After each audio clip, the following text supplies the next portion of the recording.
pues el Señor escuchó. Estupendo.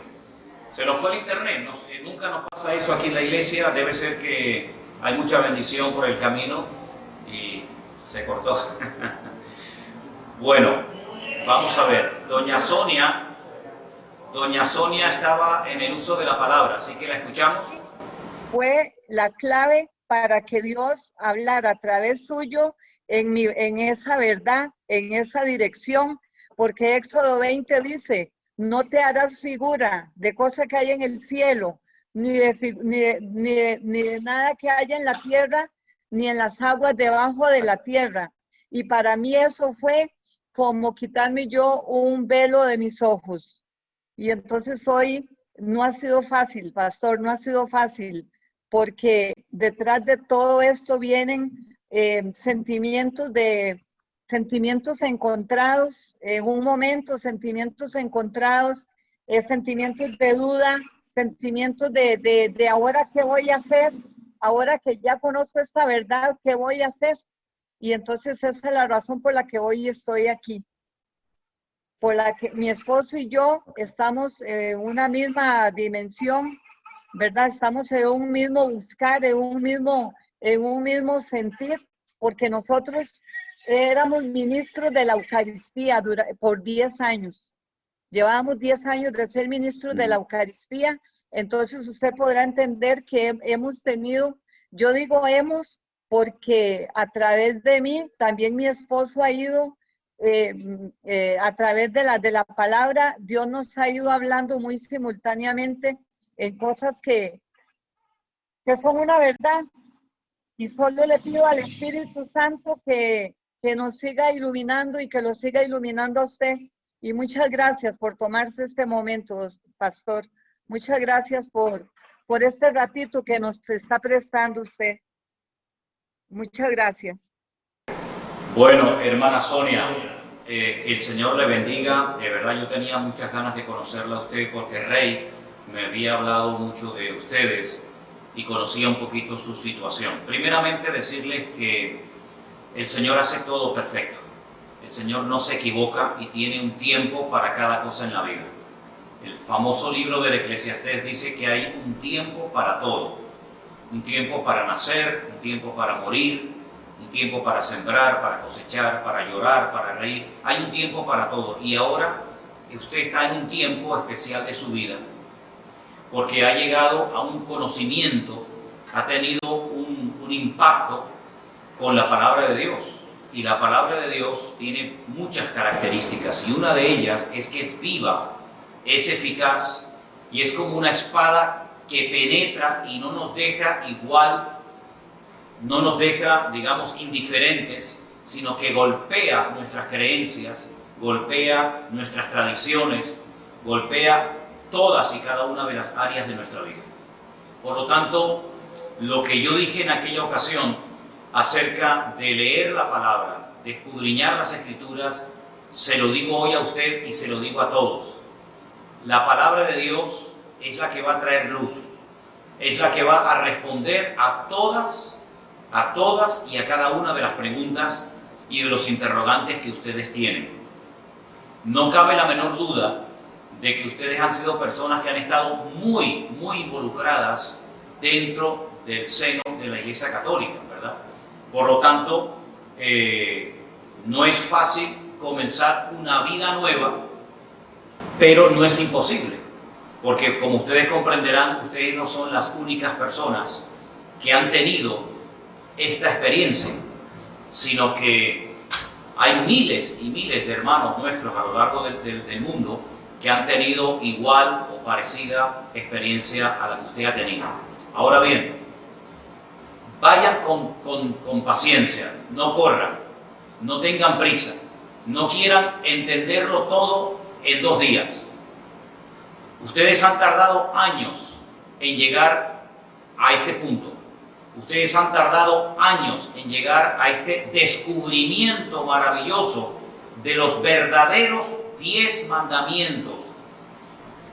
Porque usted sabe perfectamente, y todos los que me escuchan en esta tarde, que los 10 mandamientos, no todos, pero algunos de los 10 mandamientos que nos enseñaron, no eran realmente así.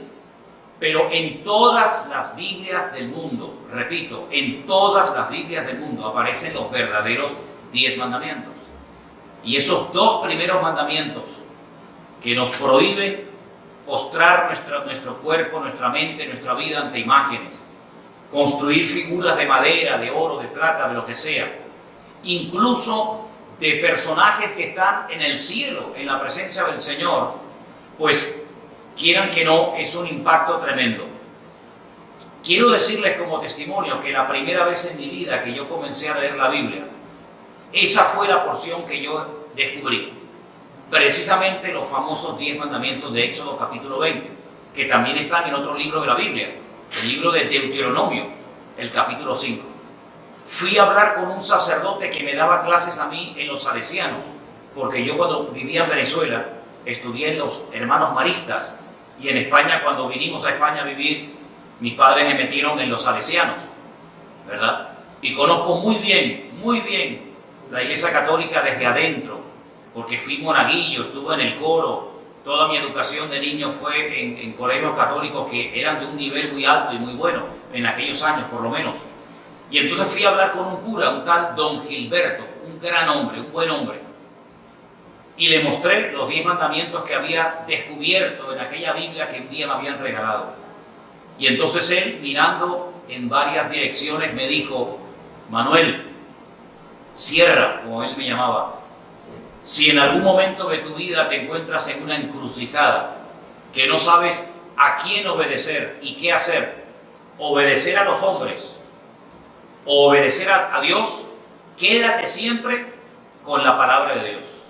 Y eso es lo que hice.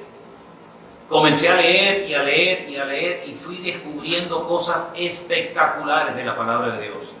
Porque digamos que eso es lo más llamativo, el golpe, ¿verdad? La confrontación con el tema de la idolatría. Porque todos los católicos, lógicamente, un buen católico, pues tarde o temprano tiene que adorar alguna imagen, algún santo, alguna virgen. Es que forma parte de la liturgia, es que es imposible ser un buen católico y no adorar a imágenes o a santos, sea a Pablo, a Pedro, a María o a quien sea, ¿verdad?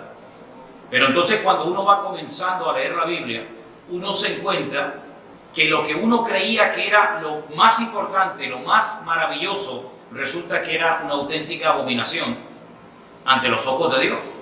Por lo tanto, mi consejo, doña Sonia, y para todos ustedes a partir de hoy es: no paren de leer la palabra de Dios.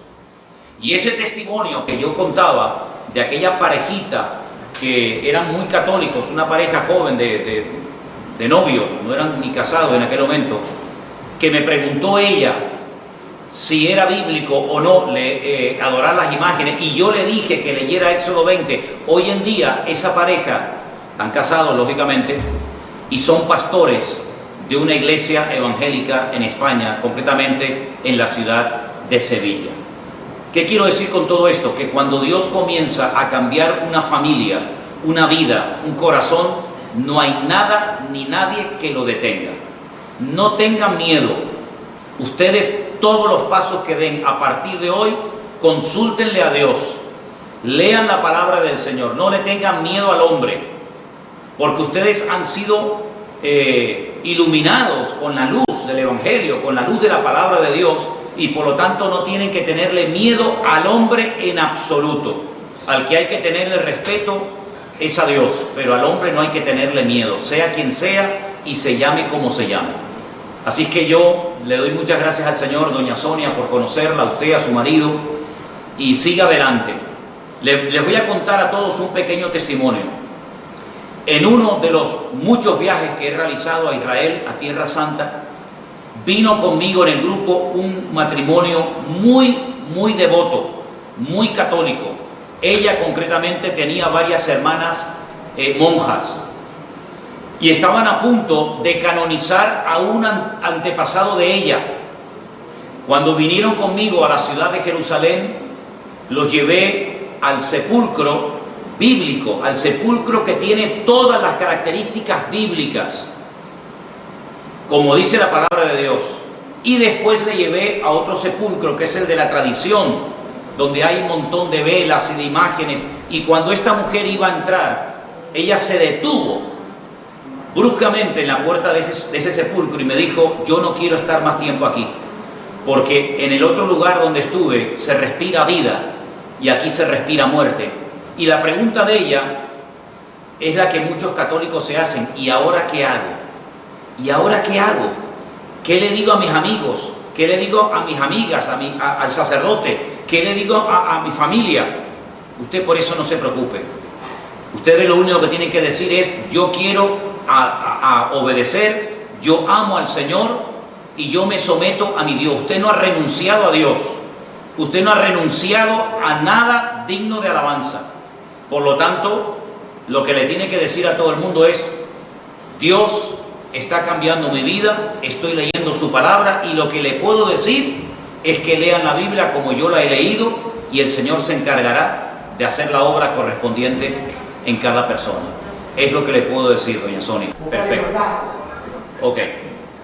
Bueno, pues, perfecto, gracias. Como resumen, no tengan miedo al hombre, lean la palabra del Señor, no tengan ningún temor y a cualquier persona que les pregunte, díganle simplemente que ustedes están leyendo la palabra de Dios y que el Señor es el que está haciendo la obra en vuestros corazones. Por lo tanto, no le tengan ningún temor al hombre, sigan leyendo la palabra, que el Señor tiene grandes sorpresas para todos y para cada uno de ustedes por el camino.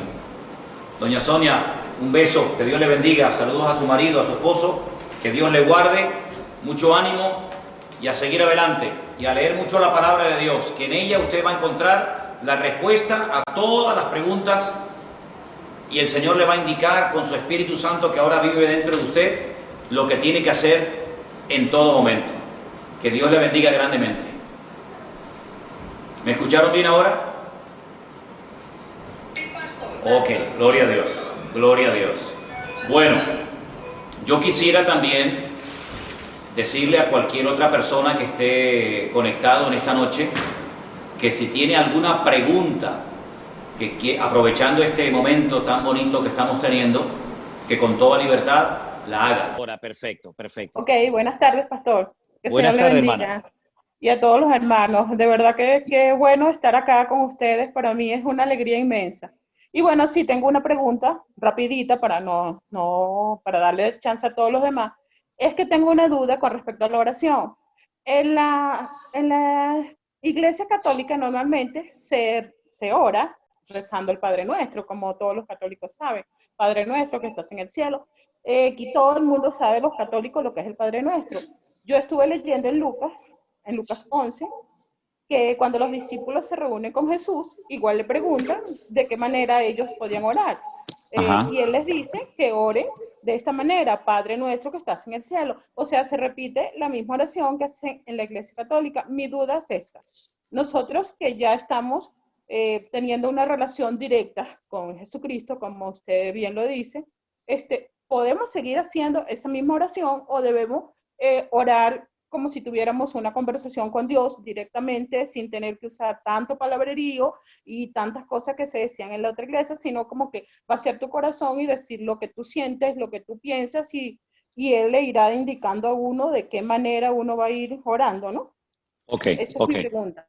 Hermana, escuché muy bien su pregunta y le voy a pasar a responderla y que la respuesta sirva también para todos los que están conectados en esta tarde.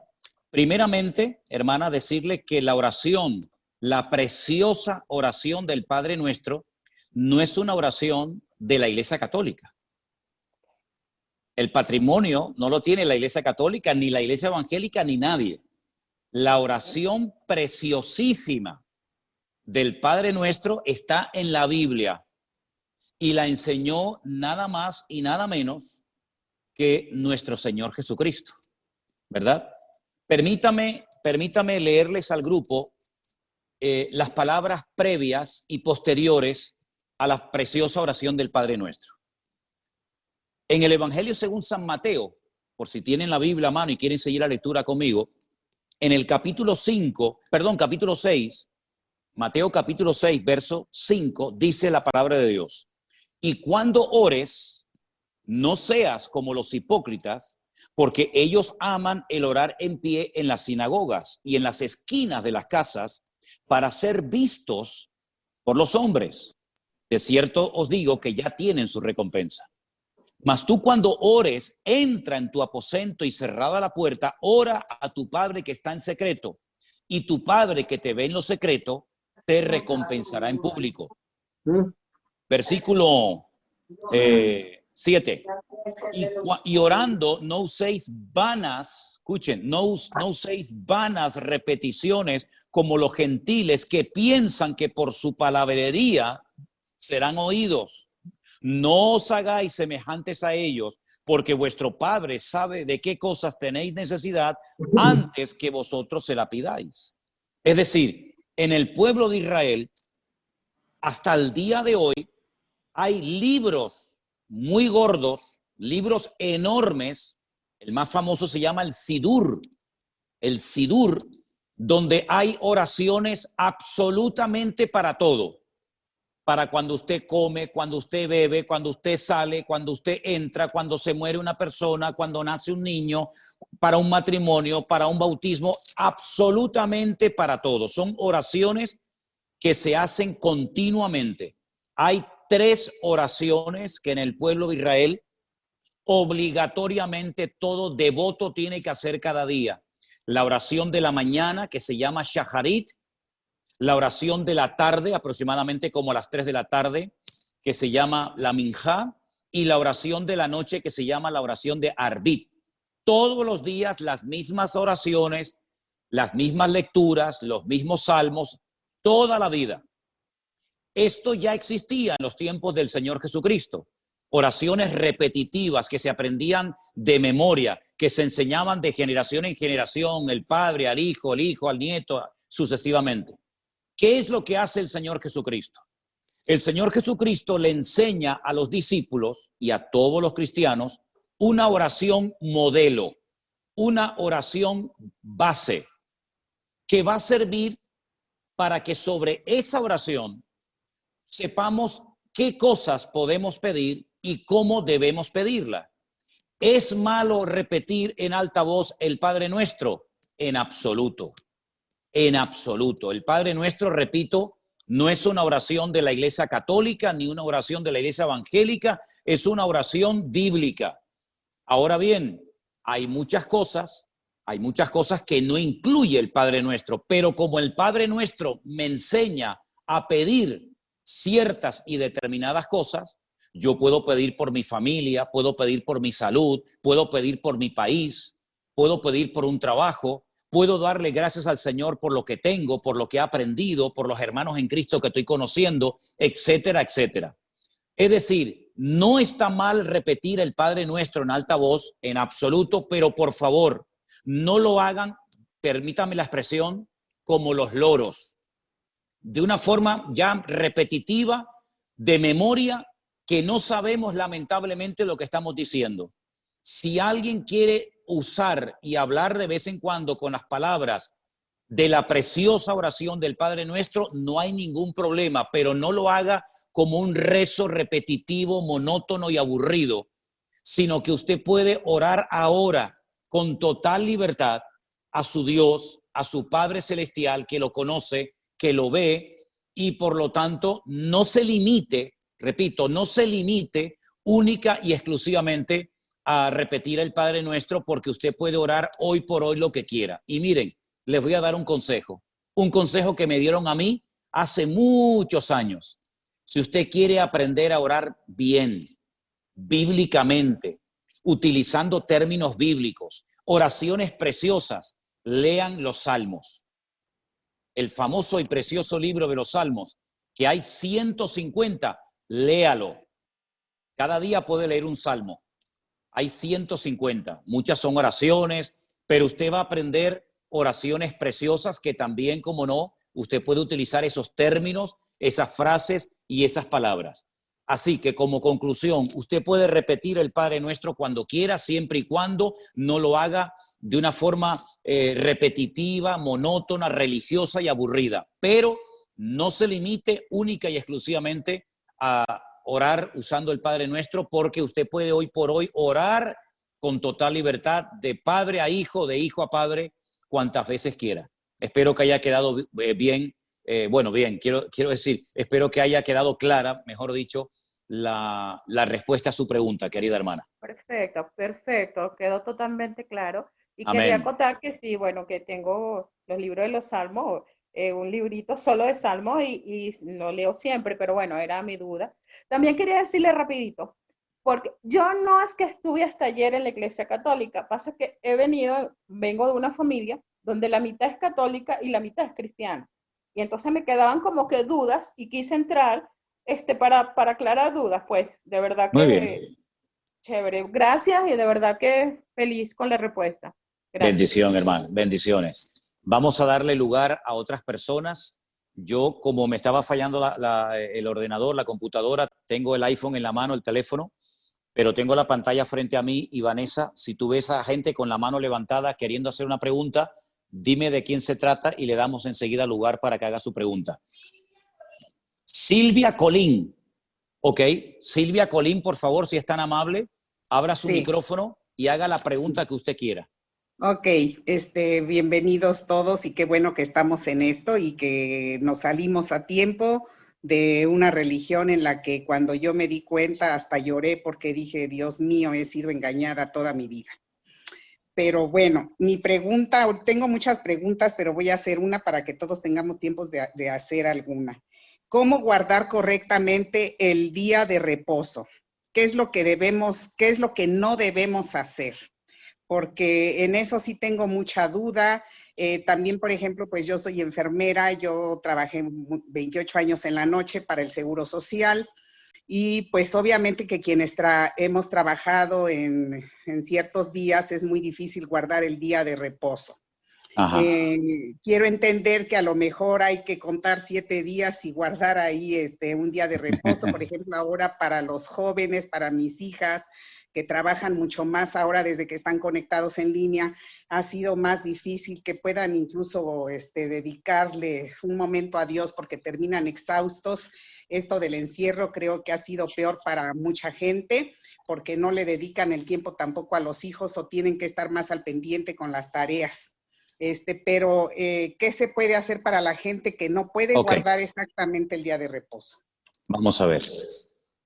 Cuando uno lee en Génesis, el primer libro de la Biblia, todo lo que el Señor le ordenó a Adán y a Eva que hicieran, curiosamente, una de las cosas que le pide es que el séptimo día lo santifiquen. La palabra santificar significa apartar o consagrar. ¿Me explico? Apartar o consagrar es lo mismo que santificar. Bien. Se lo dijo a Adán y a Eva. Es decir, en el séptimo día, ¿qué es lo que tenían que recordar? ¿Qué es lo que tenían que hacer? ¿Qué tenían que tener presentes aquella pareja por el hecho de que Dios le dijera que tenía que apartar ese día de una forma especial? Ahora bien, los días en la Biblia no reciben nombre. Se llama día primero, segundo día, se juntan los números, noten qué interesante, los números ordinales con los números cardinales.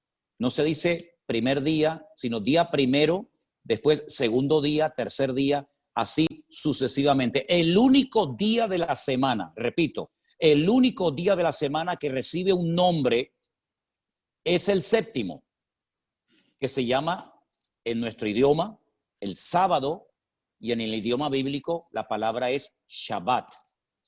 Shabbat, de la cual procede con las mismas letras, pero cambiando la pronunciación vocálica, la palabra Shebet, que significa sentarse o reposar, cesar actividad, ¿verdad? Cesar cualquier actividad y consagrar o santificar ese día única y exclusivamente para el Señor.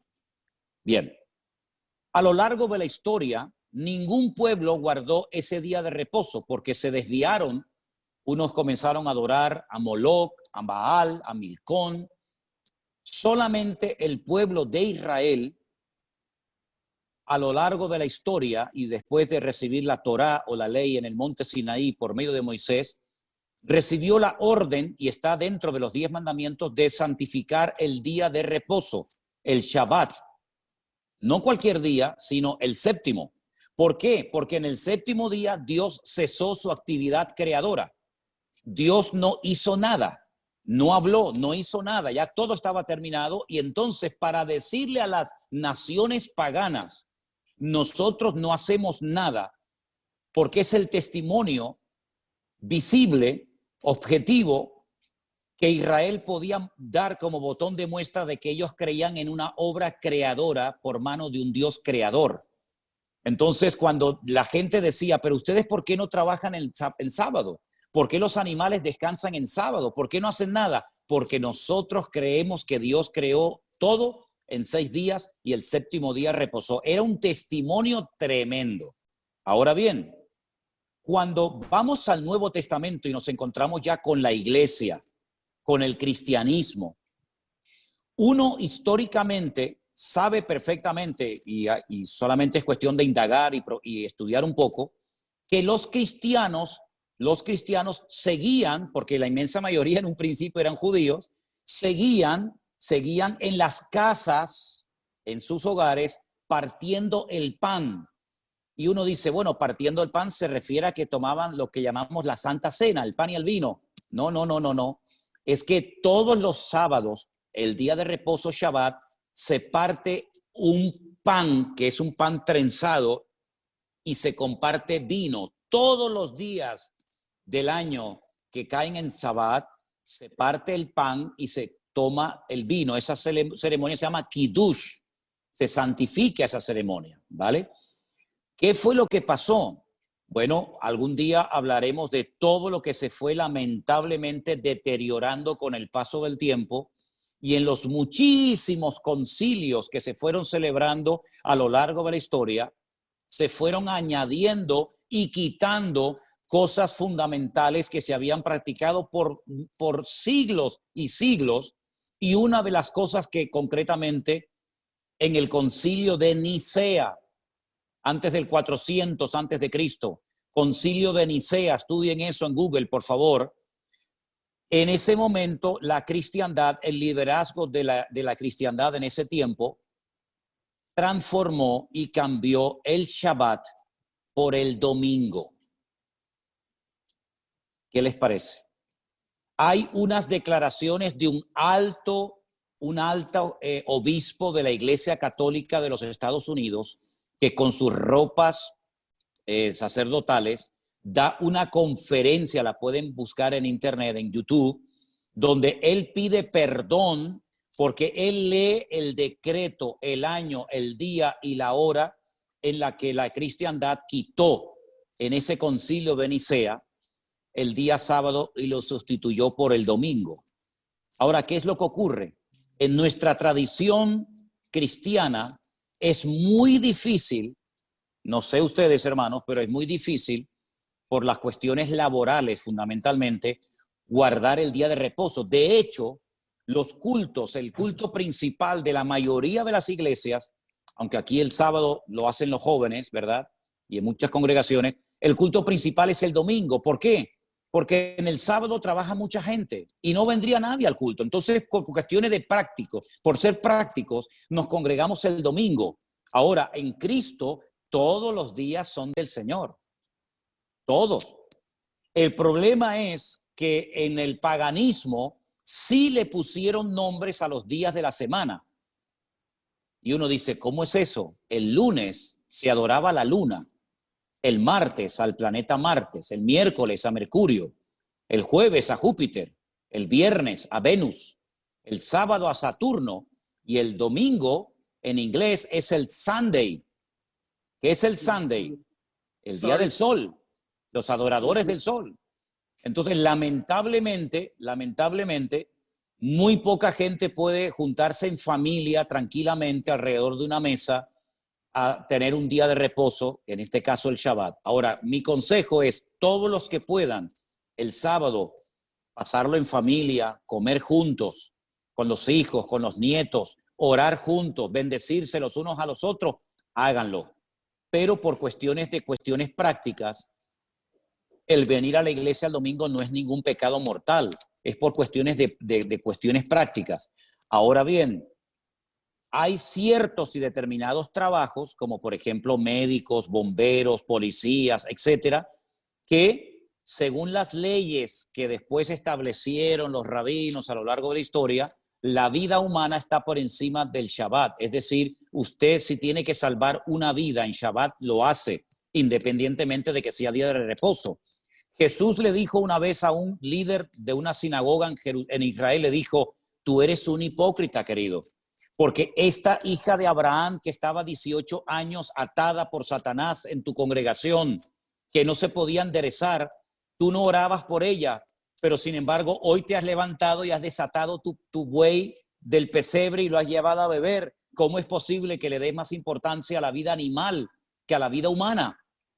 Entonces lo que no tenemos es caer en un fanatismo y creer que porque no podemos guardar el día de reposo nos vamos a condenar. No, hay que procurar cumplir con todo dentro de nuestras posibilidades. Pero el día de reposo es fundamentalmente un día de eso, de reposo, de tranquilidad, de sosiego, de calma para estar en familia, estar juntos, cesar cualquier actividad que pueda ser cesada. Y luego el domingo nos juntamos como pueblo de Dios en nuestras iglesias, nuestros cultos, y no hay ningún problema. Pero en Cristo no nos ceñimos única y exclusivamente como Israel a un día de la semana, sino que en Cristo todos los días son del Señor. Y para finalizar, en la carta muy interesante a los hebreos, que la tenemos en el Nuevo Testamento, antes de la carta de Santiago, dice que enseña que Cristo es nuestro reposo, es decir, Cristo es nuestro Shabbat. En Cristo, ese reposo que se representa con un día a la semana, nosotros lo tenemos constante y permanentemente todos los días de nuestra vida.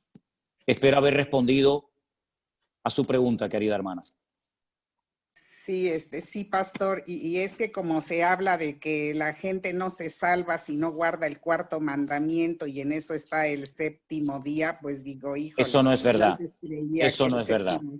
Ah, La salvación no se gana por los mandamientos. Permítame ponerles el ejemplo de un joven rico que un día vino al Señor y le dijo, maestro bueno, ¿qué tengo que hacer para heredar, para tener la vida eterna? Y Jesús le dijo, ¿estás cumpliendo con los mandamientos? Y le dijo, sí. Y le dice, pero aún te falta una cosa. Es decir, cumplía con los mandamientos, pero le faltaba una cosa. Luego, por sentido común, simplemente por guardar los mandamientos no ganamos la salvación de nuestra alma. Porque si fuera por eso, ¿para qué vino Cristo a morir en una cruz? Si cumpliendo con los mandamientos, que tampoco son tan difíciles de cumplir, obtenemos la salvación de nuestra alma, entonces la obra de Cristo en la cruz no era necesaria, nada más lejos de la realidad. La salvación no se obtiene por lo que hacemos, sino por los méritos de Cristo. ¿Amén? Okay. Gracias. Tengo más preguntas, pero bueno, a ver que alguien más haga. Ok, gracias hermana, bendiciones. Da su micrófono, Hola. por favor. Hola, buenas tardes, pastor. La verdad buenas tardes. Buenas tardes. Somos una bendecida. Le presento a Carla, mi hijita, que tiene 23 años. Hola, Somos Carla. de Argentina. Hola. Y, ¿cómo es? Somos una bendecida porque todos los días escuchamos el devocional y la verdad que somos una bendecida de tenernos en nuestras vidas, porque gracias a usted hemos interpretado la palabra, hemos tenido mucho conocimiento y nos ha ayudado un montón, porque en la Iglesia Católica jamás leímos la palabra, jamás. Siempre que íbamos a misa nunca la interpretábamos tampoco, pero al tenerla a usted en nuestras vidas somos una bendecida por guiarnos, por ser nuestra guía. Le agradecemos a Dios. Que Dios lo bendiga inmensamente. ¿Me escucha, pastor? Bueno, la pregunta que yo le hice la vez pasada era el tema de la Biblia, porque nosotros tenemos la Biblia católica y ahora tenemos la Reina Valera.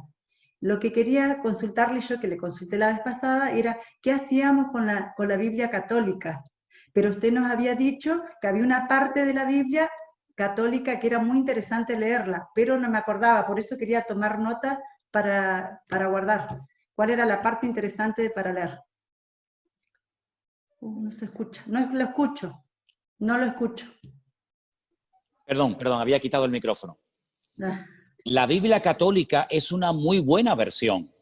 La Biblia católica generalmente es versión Nácar Colunga, que son los apellidos de la persona que tradujo la Biblia, igual que la Reina Valera son los apellidos de Cipriano de Valera y de Casidoro de Reina, ¿verdad? Ahora bien, no descarte la Biblia católica, léala todas las veces que quiera, sin ningún problema, sin ningún problema. ¿Qué es lo que ocurre?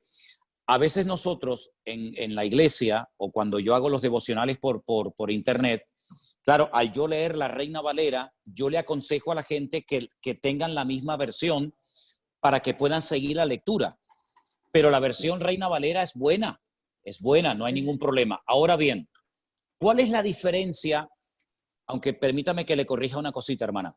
No hay Biblia católica y Biblia evangélica. La Biblia es Biblia. No es ni de los católicos ni de los evangélicos. Hay una sola Biblia. ¿Ok? Ahora, ¿qué ocurre? Mire, en el Concilio de Trento, antes mencioné el de Nicea, ahora les voy a mencionar otro. Siglo XVI, Concilio de Trento, tomen nota. La Iglesia Católica hizo muchos cambios, quitó, puso muchas cosas, y una de las cosas tremendas que ocurrieron en el famoso Concilio de Trento fue que la Iglesia Católica decidió añadirle 7 libros más al canon de la Biblia. Es decir, lo que ya estaba establecido por siglos y siglos y siglos. Fíjese, le estoy hablando del siglo XVI. Luego habían pasado ya muchos siglos después de Cristo, ¿verdad? Le añadió 7 libros de historia judía.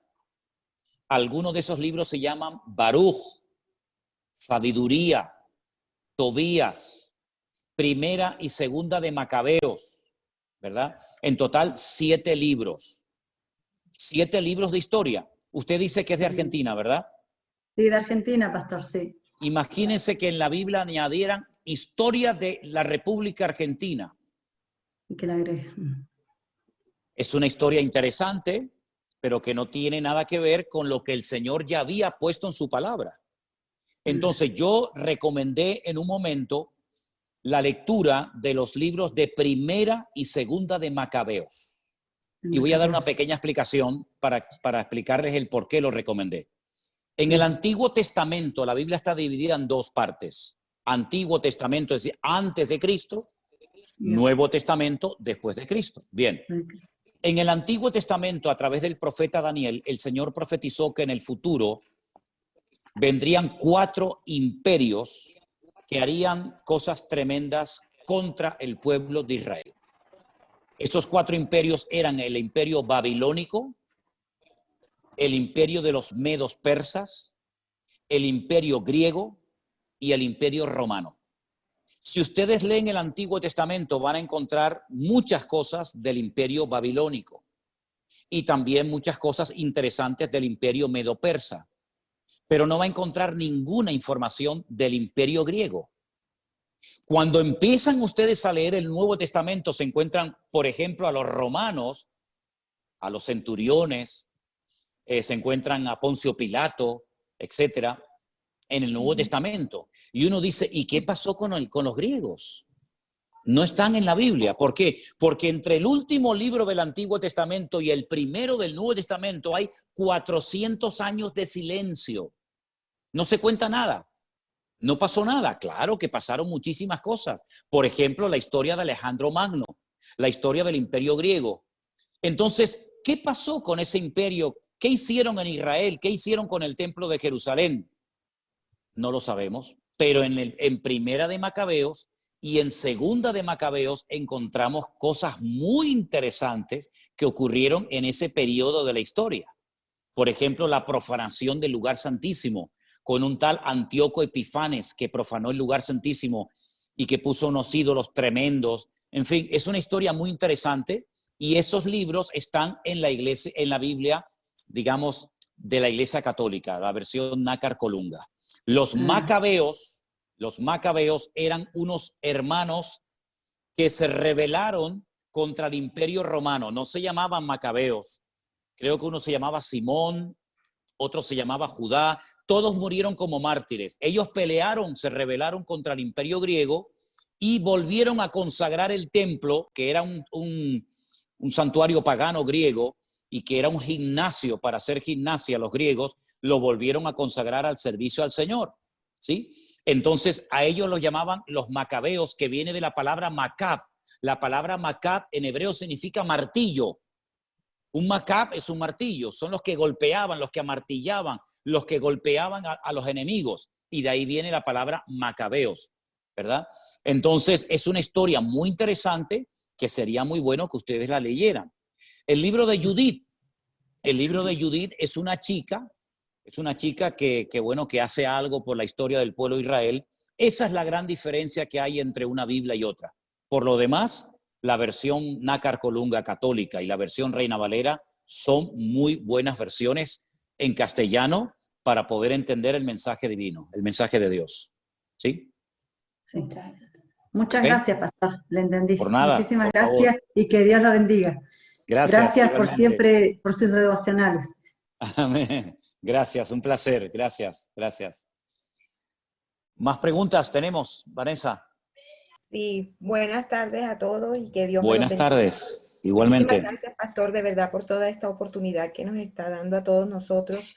En lo particular, pues siempre he venido de una iglesia, de una formación católica, pues toda mi familia, de verdad. Aquí nadie me ha dicho, pues, nadie me ha invitado, es el mismo Señor quien ha puesto todo en mi vida, porque precisamente tuve esa curiosidad de estar empezando a leer la Biblia, y obviamente pues a partir de que empecé a leer, que no sabía ni por dónde empezar, yo empecé desde el principio, desde el Génesis. Entonces empezaron a surgirme muchas dudas, precisamente eso de la idolatría, de los ayunos, de todo esto, ¿no? Pero a mí, por ejemplo, en lo que me respecta es en lo que veo en la cuestión de los diezmos y de los ayunos. Porque si bien es cierto, por ejemplo, acá en la Iglesia Católica muchas veces decían, no, que los diezmos, pues no necesariamente no es necesariamente dar el 10% de lo que tú ganas a estos, sino ayudar a otra gente, ¿no? Entonces, eso me causa como conflicto también porque, bueno, yo pienso que según lo que estoy leyendo, pues es para beneficio del Señor, ¿no? Para edificar. Que esa es otra de las dudas que tengo yo aquí, por ejemplo, ahorita que estamos en la iglesia virtual, ¿cómo hacemos nosotros para aportar, para poder ayudar y contribuir a que esta comunidad crezca? Porque es para beneficio de Dios, precisamente. Y lo del ayuno, bueno, ya eso es otra cosa que me imagino que será en otra oportunidad. Vamos por parte, vamos. Piano, piano se va lontano, dicen los italianos, poquito a poco, ¿no? Miren, hermana, vamos a ver, que quede bien claro para todos los hermanos, todo el grupo que en esta tarde está conectado, que yo, que les habla, en ningún momento he hablado de aportar absolutamente nada. ¿Ok? No hablamos de diezmos, ni de ofrendas, ni de donaciones, ni de limosnas. No he hablado absolutamente nada de eso, ni lo haré, salvo si me preguntan. Pero nuestra prioridad y nuestro objetivo no es pedir dinero, ni aprovecharnos de la generosidad de la gente, ni muchísimo menos, ¿verdad? Eso lo quiero dejar bien claro, y además ustedes saben perfectamente que me llevan algunos años escuchando, y lo único que hago es simplemente decir gracias de todo corazón a los que sienten en su corazón en algún momento mandar alguna aportación, pero jamás hemos pedido nada. Bueno, dicho esto, permítame decirle que cuando el pueblo de Israel recibe lo que llamamos la ley, la palabra correcta sería la Torá, la instrucción, los 5 libros, Génesis, Éxodo, Levítico, Números y Deuteronomio, a esos libros se le llama el Pentateuco, que viene de la palabra 5, Pentateuco, Humash en hebreo de la palabra 5, ¿ok? Reciben 613 mandamientos. Repito, 613 mandamientos u ordenanzas. Había ordenanzas que eran para las casadas, para las solteras, para los viudos, para los soldados, para los agricultores, para los ganaderos, para los sacerdotes. Sí, imagínense, 613 mandamientos hay para todo el mundo y para todos los gustos. Ok. Una de las cosas que el Señor dijo es que de las 12 tribus de Israel, las 12 familias que se fueron reproduciendo y formaron el pueblo de Israel, el Señor escogió a una de las 12 que fueron los levitas, la famosa tribu de Leví, que no iban a recibir herencia, no iban a recibir tierra, por lo tanto, no se iban a poder dedicar ni a la agricultura, ni a la ganadería, ni a ningún otro trabajo, sino solamente a las cosas del templo, del tabernáculo, las cosas del Señor, los sacrificios, etc. Entonces la pregunta es, si no podían trabajar en otra cuestión más que en los asuntos de Dios, ¿de qué vivía esta gente? ¿Verdad? Pregunta lógica. El Señor estableció un sistema maravilloso, extraordinario. Dijo, las 11 tribus restantes, Judá, Benjamín, Zabulón, Dan, etcétera, van a apartar el 10% de sus entradas. Unos apartaban papas, otros aportaban limones, otros aportaban corderos, otros aportaban fruta. Es decir, cada tribu, hablamos de miles de personas, apartaban el diezmo de sus ganancias, de sus entradas. Si vivían muy lejos y no podían traer la mercancía, la vendían y traían el dinero al templo. Entonces, con ese 10%, ese diezmo que aportaban las 11 tribus de Israel, se mantenía a la tribu de Leví, a los sacerdotes, y se mantenía la casa de Dios, es decir, el templo de Jerusalén en aquel tiempo. Bien, hoy en día, en las congregaciones, yo hablo de mi situación en España, que no recibimos ningún tipo de subvención ni de aportación económica del Estado. ¿Cómo se ha mantenido la iglesia evangélica? ¿De qué vive en la iglesia? ¿Cómo pagan la luz, el agua, los alquileres de los locales? Nosotros no tenemos propiedades, todo es alquilado. Pues con las aportaciones voluntarias de la gente, de las ovejas, de las personas. Entonces hay una costumbre dentro del pueblo evangélico que nace, que viene del pueblo de Israel, que es apartar el 10% de sus ganancias y lo aporta a la obra de Dios. Y con eso se pagan los gastos. ¿Qué es lo que está haciendo gente que nos está viendo por internet? Bueno, ellos van a la página web de nuestra iglesia y ven que hay una cuenta bancaria y hay un sistema muy sencillo, muy seguro, muy rápido que se llama PayPal, ¿sí? Y con ese sistema de PayPal, lo que hacemos es permitirle a la gente, perdón, un segundito, y el Señor es fiel y el Señor nunca nos abandona y hasta el día de hoy podemos decir que el Señor ha cuidado de su obra. ¿Me entendió la respuesta? ¿Sí? Sí, pastor, buenas tardes. Abra su micrófono, por favor. María Luz. Ok, ya puede hablar. Sí, la escucho. La escucho. Buenas tardes, pastor. ¿Me Adelante. escucha? Le escucho perfectamente, hermana. Adelante. Ya. Buenas tardes, muchas bendiciones para todos. Mi duda es que, bueno, alguien preguntó sobre eso, primero que nada, sobre el ayuno y luego sobre el bautizo. Ya, alguien por ahí, hermano cristiano de otra parte, sí me decía de que yo me tenía que bautizar luego ya. Entonces yo le dije que una vez la había escuchado a usted, que usted decía que, como dijo delante, piano, piano. Quiero conocer bien, quiero aprender de la palabra, quiero ir poco a poco aprendiendo todo lo que es el cristianismo y lo que me diga el Señor. Entonces, no estuve un poco de acuerdo con esa persona porque como yo siempre fui católica, toda mi familia fue católica, y siempre dije de que si algún día el Señor me llamaba, yo quería hacer las cosas bien. Entonces, estoy en eso, estoy aprendiendo y yo quiero saber si estoy errada en lo que yo pienso. Por eso mi pregunta iba ya hacia lo del bautismo, pastor. Ok, hermana.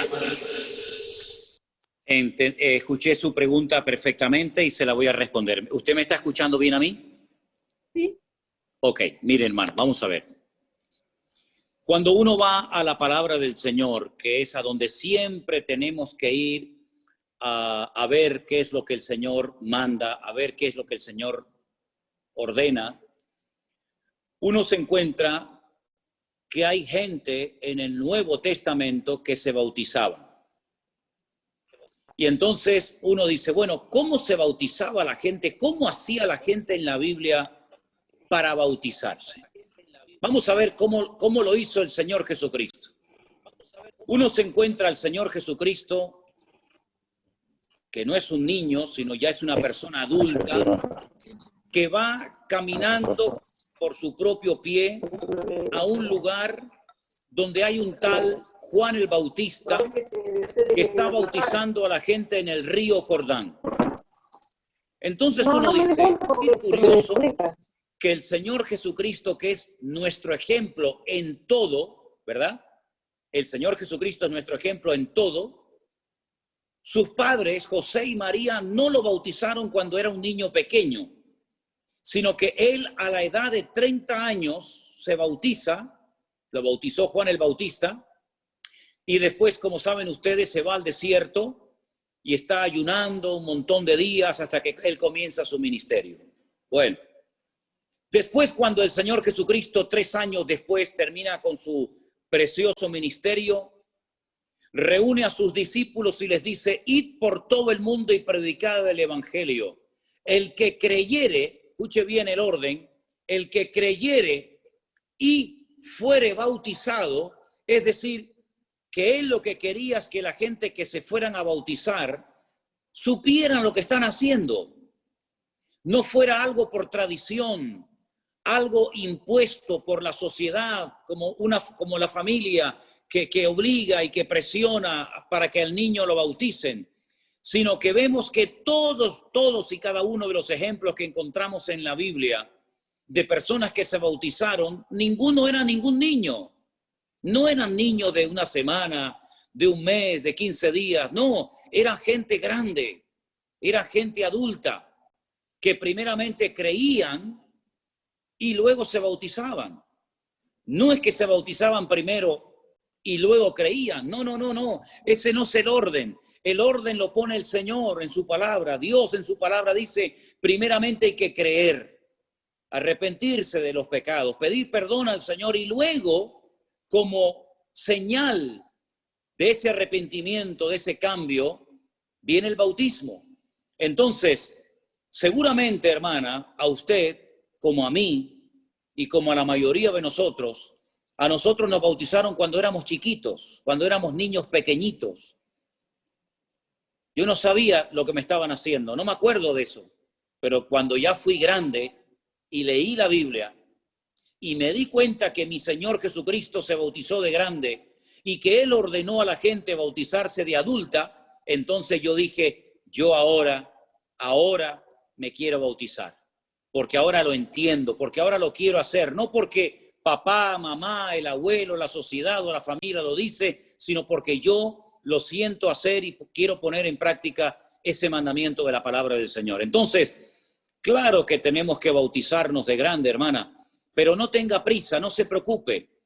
Yo estoy orando al Señor y pido ahora a ustedes que lo hagan también conmigo para que, si Dios lo permite, claro, el mundo está tan raro y todo está tan cambiado que ya uno no puede hacer planes ni de aquí a mañana, ¿verdad? Pero si Dios lo permite, para el año que viene, estamos orando para que el Señor nos permita ir a los lugares donde ustedes están ahora viviendo, a Chile, a Colombia, Argentina, a tantos lugares donde hay tantos hermanos esperando para poder ser bautizados. y también para poder conocernos personalmente. ¿Por qué no? Entonces les pido que oren, porque si el Señor lo permite, imagínense los hermanos de Argentina, de Chile, de Colombia, de otros países que se quieren bautizar. Qué lindo sería si nos pudiéramos juntar y hacer un día, un culto, una reunión en un río, en un lago, en algo, en un sitio donde poder bautizarles a todos ustedes. Así que no tengan prisa. Yo sé que muchos lo han leído, lo quieren poner en práctica porque no han leído de la palabra del Señor, pero no tengan prisa. Ya lo haremos cuando el Señor lo permita y lo crea conveniente. Amén, hermana. Así que le animo a que siga adelante con el Señor. Lea la palabra, preste atención a lo que dice el Señor y no tanto a lo que dice la gente. Y no se preocupe que cuando llegue el momento, usted podrá poner en práctica ese mandamiento de la palabra del Señor. Espero haber respondido a su pregunta en esta noche, perdón. Bueno, aquí es de noche, para ustedes es de día. Hola, pastor, qué gusto más grande poder saludarlo. ¿Me escucha bien? Sí, le escucho. Ya, qué bueno, qué gusto poder saludarlo. Yo soy de Chile y bueno, católica hasta hace poco tiempo y tratando de poder seguir lo más posible algo que no conozco muy bien. Entonces, mi pregunta es la siguiente, pastor. La verdad es que uno tiene que llevar una vida a diaria. Y usted sabe que en los católicos, ya que usted fue católico también alguna vez, todo sirve, todo vale. En los católicos uno iba a misa el día domingo y se sentía que había quedado purificado para el resto de la semana. Entonces, mi pregunta es la siguiente. Yo he visto que no hay por ejemplo, para nosotros, sabe que los católicos la Eucaristía, como decía la otra señora, es súper importante. Y yo he visto que en la iglesia que usted preside, eso es una vez al mes. Y nosotros para poder comulgar teníamos que habernos confesado, ¿cierto? Y esto tampoco lo veo en las iglesias cristianas. Entonces mi pregunta es, no importa que uno no se haya confesado, o cómo lo hacen para ustedes determinar cuándo es la Santa Cena que ustedes le llaman y para poder estar bien con el Señor, porque para nosotros sabe lo importante que es la Eucaristía. Le escuché perfectamente, hermana. Le escuché perfectamente y es una pregunta muy, muy interesante y me alegro mucho que la haya hecho porque estoy seguro de que le va a ayudar a más de uno de los que están conectados en esta noche. Vamos a ir por partes, ¿sí? El Señor Jesucristo, la noche que fue entregado, la noche que lo crucificaron, ¿verdad? ¿Qué fue lo que repartió a sus discípulos? Repartió pan y repartió vino, ¿no es cierto? Porque además esa noche se estaba celebrando una fiesta que en hebreo se llama la fiesta de Pesaj. Nosotros la conocemos como la fiesta de la Pascua, ¿sí? Y es una noche muy, muy importante porque recordaban la liberación de la esclavitud en Egipto. Habían estado 400 años sus antepasados en Egipto como esclavos, la mayoría del tiempo, y lograron salir milagrosamente a través de Moisés, que los llevó hasta el monte Sinaí, y bueno, todos conocemos la historia, ¿verdad?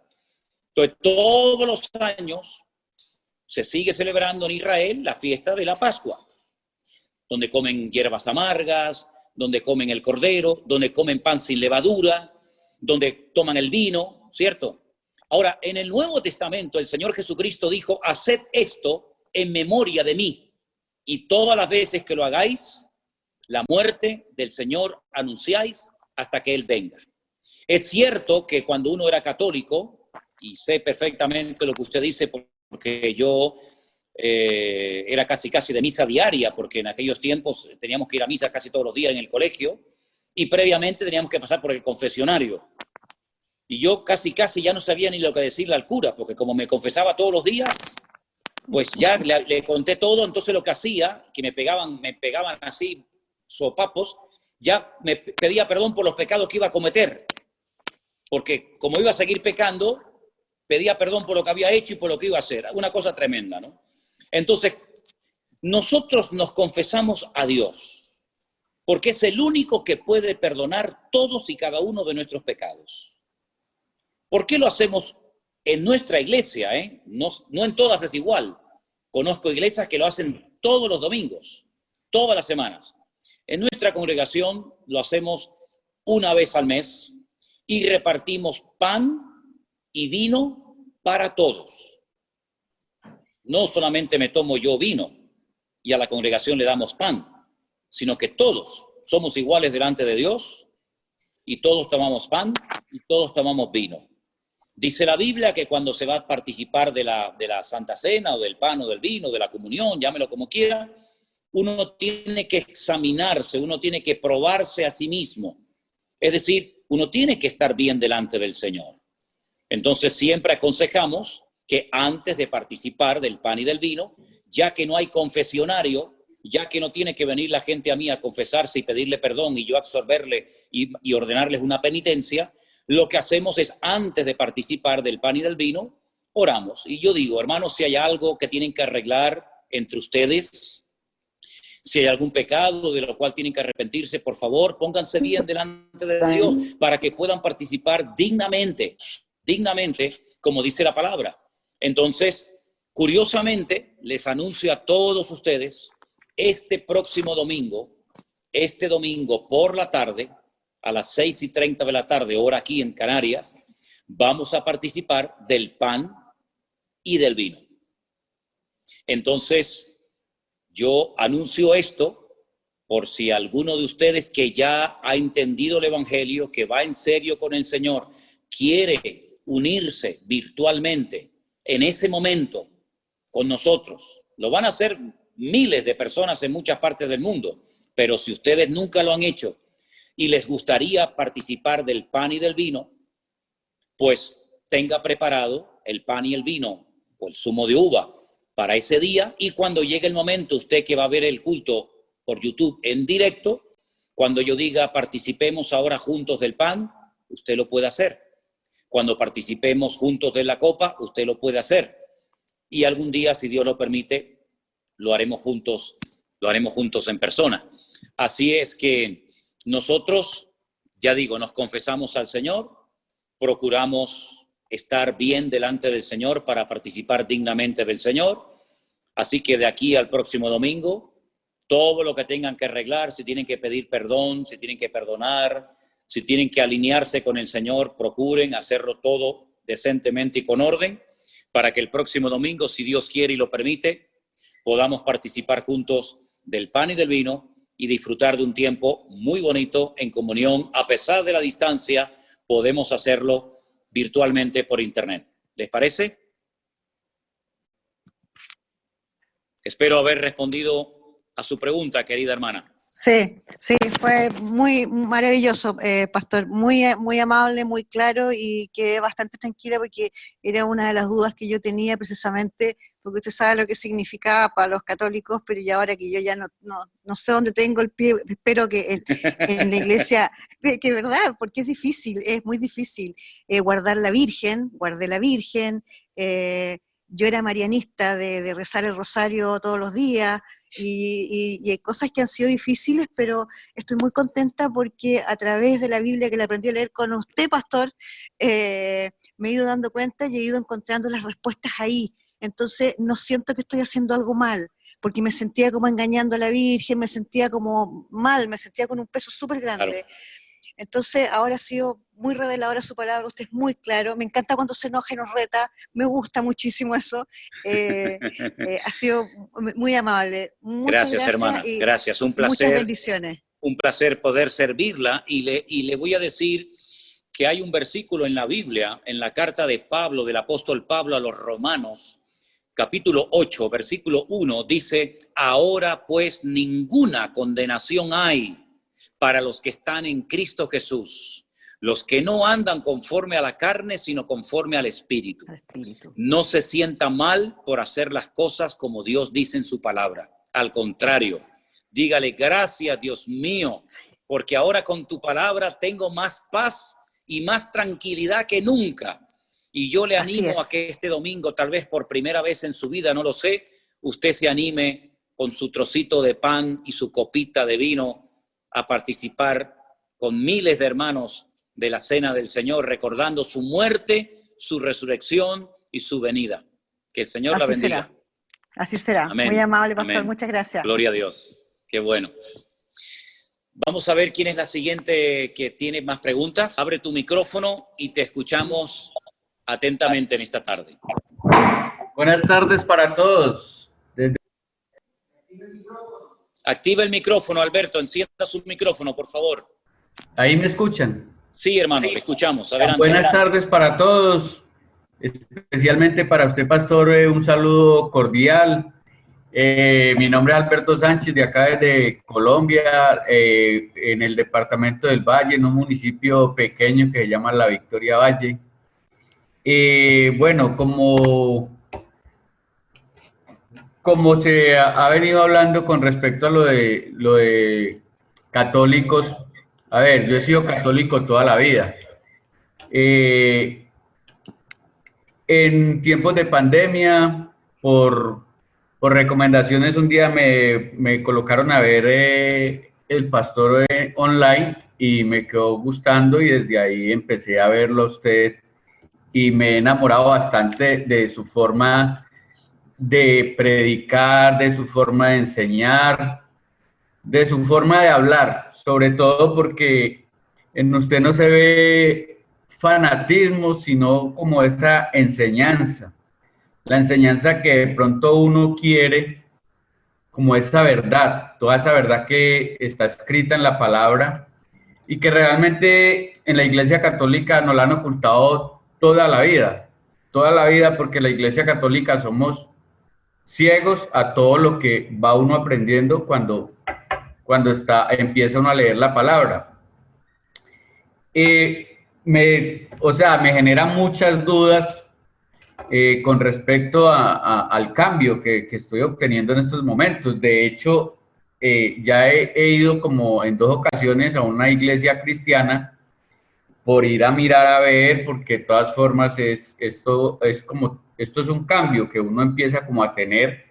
Mi familia es una familia muy grande, de 76 personas aproximadamente, todos son católicos, entonces yo me confundo y digo, yo me preocupo y empiezo a decir, ¿cómo voy a convencer yo a mi familia de que me crean esto? De hecho, mi mamá tiene 93 años y me pregunta, hijo, ¿ya fue a misa? Y yo, sí señora, pero, o sea, yo le digo que ya fui a misa, pero fue en el culto, o estuve viendo la prédica suya ayer, y le dije yo, mamá, ya fui a misa.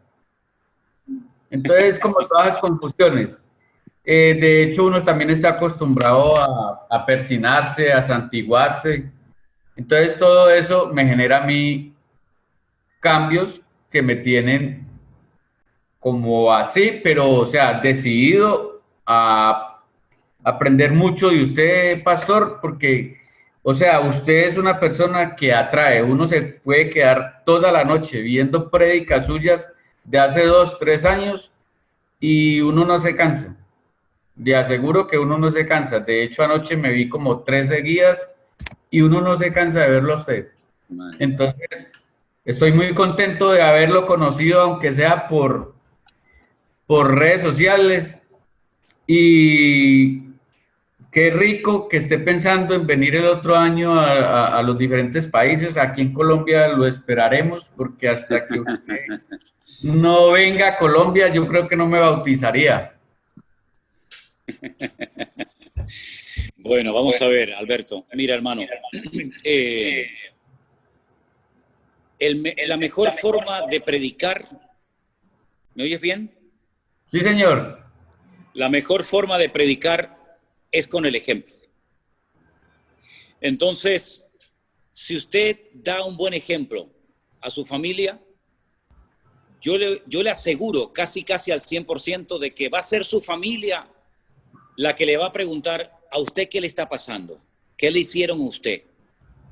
Porque es imposible que un cristiano de verdad, nacido de nuevo, comprometido con el Señor, que se toma en serio su vida cristiana, pase desapercibido. Usted no se preocupe por convencer ni a su familia ni a nadie, porque ese no es nuestro trabajo. Eso lo hace el Señor. Y Él lo sabe hacer mejor que usted y que yo. Así que usted limítese única y exclusivamente a hacer lo que el Señor dice. Y no se preocupe que le va a llegar la oportunidad, créame, le va a llegar la oportunidad de que usted pueda explicar qué es lo que le está pasando. Y mire, esto es muy fácil. Mire, a su papá, a la mamá, a la abuela, al sobrino, a quien sea, mire, yo lo que estoy haciendo es leer la Biblia, escuchar unos cultos y unas predicaciones y tratar de agradar a Dios lo mejor posible dentro de mis posibilidades con la ayuda de Dios. Y no se preocupe, Alberto, que Dios ya le dará sabiduría y palabra para que usted pueda dar una explicación coherente a toda la persona que le pregunte, que le van a preguntar qué es lo que te está pasando a ti, porque tú estás raro, a ti te han hecho algo, tú estás yendo a algún sitio, a ver, dinos, cuéntanos. Tú no te preocupes, Alberto, que ya el Señor te va a dar la oportunidad de hacerlo. Fortalécete bien en el Señor, ponte bien con el Señor, sé un ejemplo, que no te señalen con el dedo y te digan, sí, pero usted mucho cristianismo, pero mire esto y mire aquello. No. Procure que su vida sea un botón de muestra, una referencia buena, y ya verá que el Señor va a hacer la obra. Y mire, claro que hay costumbres como el persignarse y otras cuestiones, ¿verdad?, que a lo mejor cuesta el dejarlas. Pero tú pídele al Señor, Señor, vete quitando de mi vida todas aquellas cosas que yo he estado haciendo, que a veces no sabemos ni por qué las hacíamos. Cuando en España pasaba un coche fúnebre, yo no sé si en Colombia o en los países de ustedes se hacía, pero en España, cuando pasaba un coche fúnebre, la gente se persignaba, ¿verdad? Y uno dice, ¿por qué? Bueno, son supersticiones. O cuando el futbolista va a entrar a la cancha a jugar, se persigna. O cuando la gente se va a tirar al agua, a la piscina o al mar, se persignan. Son costumbres, son cosas que la gente hace por tradición, pero que usted no las ve en la Biblia por ninguna parte, porque eso lo hace uno como una especie de protección. Que no me pase nada, que no me ahogue, que no me peguen una patada y me hagan daño. Pero ¿sabe qué? Ahora tenemos la mejor protección del mundo, que es el Señor de señores y el Rey de reyes, que está en nosotros, con nosotros todos los días hasta el fin del mundo. Así que usted no tenga miedo de pasar por debajo de una escalera, de ver un gato negro, de subirse a un avión, a un ascensor. No tenga miedo de nada, porque el Señor le va a proteger y le va a cuidar, porque usted ahora es su hijo y el Señor le va a cuidar de todo peligro y de todo mal. Así que no tenga prisa, pero sobre todo el testimonio, hermano, el ejemplo. Eso es una imagen. Usted no oyó el refrán que dice que una imagen vale más que 1000 palabras. Sí, señor. Pues así es. Usted dé un ejemplo y ya verá cómo su familia, uno detrás de otro, le van a preguntar y usted le va a poder dar testimonio de lo que el Señor ha hecho en su vida. Dios te bendiga, Alberto. Bendiciones. Bendiciones para usted también, pastor. Muchas gracias. Un abrazo grande, mi hermano. Tenemos más preguntas, ¿verdad? Mira que el tiempo vuela. El tiempo, no sé cuánto tiempo llevamos, pero me imagino que hay gente con preguntas, ¿sí o no? Dele, por favor. Dios me lo bendiga, pastor. Aquí lo escucharemos. ¿Me escucha? Perfectamente. Bendiciones para usted, para la hermana Elena, que por ahí miré su mano, para el hermano Anderson también los miré, a todos detrás de cámaras, agradecida con el Señor porque lo tenemos aquí enseñándonos. Es un maestro muy duro, pero muy justo. Entonces, mi pregunta es, pastor, ¿qué clase de pan tenemos que compartir con usted el día de, qué clase de vino, el día de que hagamos compartir el pan y el vino? Sí, está buena la pregunta, está buena. Mire, realmente lo que se tomaba, lo que se comía en los tiempos de Cristo y lo que comían los discípulos cuando llegaba esa noche, sobre todo en la época de la Pascua, era realmente pan sin levadura. Era lo que se comía, pan sin levadura. Era como de una galleta, ¿verdad? Y en el libro de Éxodo explica por qué se tenía que comer pan sin levadura, porque no había tiempo para que leudara la masa, porque tenían que salir muy rápido de Egipto. Pero mire, no se hagan problema con eso. Cualquier trocito de pan que usted tenga por la casa. Okay. Tampoco tiene que ser 1 kilo de pan. Un trocito pequeño. No se me vaya a atragantar. y después queramos tomar mucho más vino, Con ¿verdad? un trocito de pan cualquiera. Podemos participar juntos de la Santa Cena el domingo, si Dios quiere, que va a ser muy lindo y que estoy seguro vino, que para muchos de pastor? ustedes va a ser la primera vez que lo van a hacer. Para mí sería la primera vez. ¿El vino, qué clase Dame de volumen, vino? no oigo ¿Cualquiera? nada. Dígame, El hermana. vino, pastor, ¿qué clase de vino? ¿Sería cualquier? Mire, vamos a ver, con el tema del vino, yo le digo, si hay alguna persona que ha tenido problemas con la bebida, es decir, que ha sido alcohólico, que ha tenido problemas con la bebida, yo le recomendaría que tomara zumo de uva. Okay. El zumo de uva, que es como si fuera vino, porque hay gente que fue alcohólica y no le conviene tomar vino. Claro. Ahora, que sí. los que nunca hemos tenido problemas con la bebida, los que nunca hemos sido esclavos del alcohol, solemos participar con una copita chiquita, copita chiquita de vino. Pero si no tiene vino, pues con zumo de uva, sin ningún problema. Perfecto. ¿Okay? Las dos cosas sirven, porque son frutos de la vid. Y de la vid sale el vino y de la vid sale el zumo de uva. Así que una de las dos sirve sin ningún problema. ¿Ok? Ok, pastor. Muchísimas gracias. El Señor me los bendiga grandemente. Gracias, hermana. Miren, vamos a darle lugar a 2 o 3 preguntas más y vamos a ir terminando por ahora, porque yo creo que vamos a tener que tener más reuniones de cara al futuro. Me parece a mí que sí, ¿eh? Me parece a mí que sí. A ver, ¿quién va a ser la siguiente? Vanessa, por favor. Su micrófono. Listo. Buenas tardes. Adelante, pastor. hermana. Buenas tardes, pastor. Bendiciones, un gusto saludarle. Es mi hermana Mónica Victoria. ¿Sí nos escucha? Sí. Ok, bueno. Y pues nosotros venimos de una familia católica. Mis papás son católicos. Nosotros, pues a partir de que escuchamos sus prédicas y sus devocionales y sus cultos y las escatologías, pues la verdad hemos aprendido muchísimo con ustedes su palabra, de lo que nos enseñan. Y pues estamos muy contentas. Y estoy en el proceso de enseñarle a mi hijo también, tiene 10 años y de enseñarle prédica. Yo soy divorciada, pues ella es soltera, pero mi hermana tiene una pregunta que hacerle porque pues ha escuchado su prédica y las escatologías. Entonces, pues le cedo la palabra a mi hermana. Dios me lo bendiga. Buenas tardes, pastor. Un gusto conocerlo y que se tome el tiempo de reunirnos a conocer la palabra de Yahshua. Y bueno, derivado de que he escuchado las prédicas que ha dado y las escatologías y del tema que dio el día de ayer, yo tengo una pequeña duda. No sé si existe que si hay una pretribulación, tribulación y gran tribulación, o es solamente la tribulación. No sé si me pudiera aclarar ese punto. Bueno, mire, hermana, la Biblia nos habla en plan genérico, ¿verdad? A nivel general de algo que se conoce como la gran tribulación. En el Antiguo Testamento la expresión no es gran tribulación, sino es el tiempo de angustia de Jacob. Es lo mismo, pero depende si usted está leyendo el Antiguo o está leyendo el Nuevo.